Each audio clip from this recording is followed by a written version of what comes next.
Eu, olá, queridos. Eu fiz uma alteração, então, nas plantas da sala conjugada.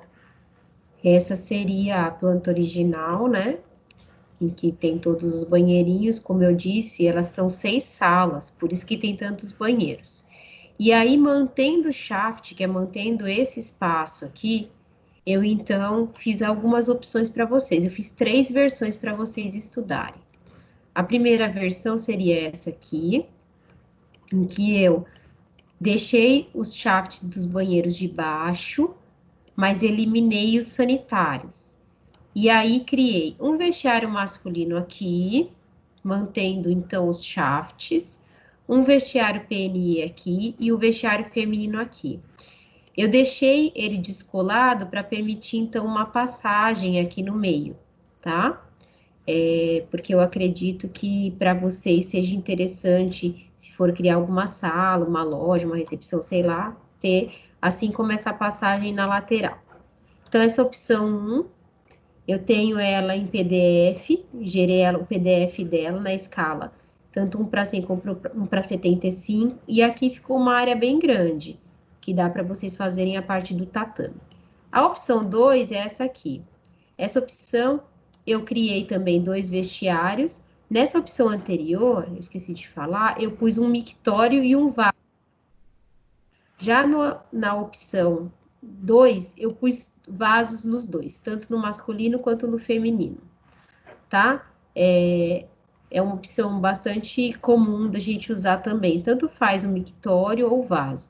E aí eu coloquei o sanitário PNE, esses dois entrando aqui pela lateral e o PNE pela frente. Importante dizer que eu sempre criei a entrada com uma parede cega, que é para a gente não precisar daquela divisória para impedir que as pessoas vejam o vestiário, tá bom? Por isso que eu criei com uma parede cega.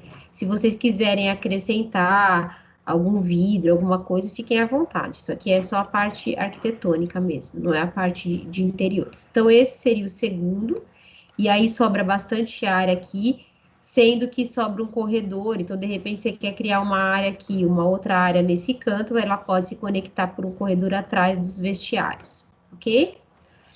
E então aqui eu criei uma terceira opção, que seria uma opção bem aqui no meio. Então eu tenho tanto áreas livres para um lado quanto para o outro lado. Olhando aqui, ó, essa é a opção original. Essa é a primeira opção, em que eu tenho mais área livre para baixo. Essa é a segunda, em que eu tenho, de novo, mais área livre para baixo, mas eu tenho as laterais também. E essa é a terceira, em que eu soltei o vestiário PNE, em vez de eu colocar no meio. Eu criei 2 vestiários aqui entrando por essa lateral do fundo, mas mantendo passagem nas 2 laterais, tá? E eu também criei uma outra passagem, um outro espacinho que é um DML, um depósito de material de limpeza aqui no meio.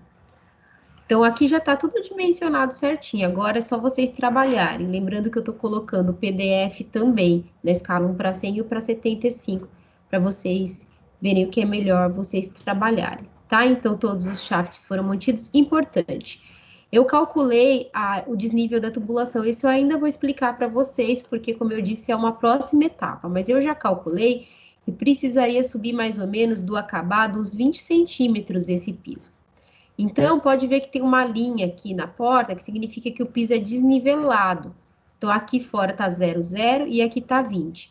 Vocês precisam criar uma rampinha de acesso ou um degrauzinho, tá? Porque 20 centímetros pode ser um degrauzinho aqui na porta? Até pode, mas não é muito indicado, porque pode a pessoa tropeçar quando está entrando. Então, o ideal é criar um hallzinho, alguma coisa que você diminua esse degrauzão aqui. Na verdade, que você elimine o degrau e crie uma rampinha de entrada em qualquer um deles, ok?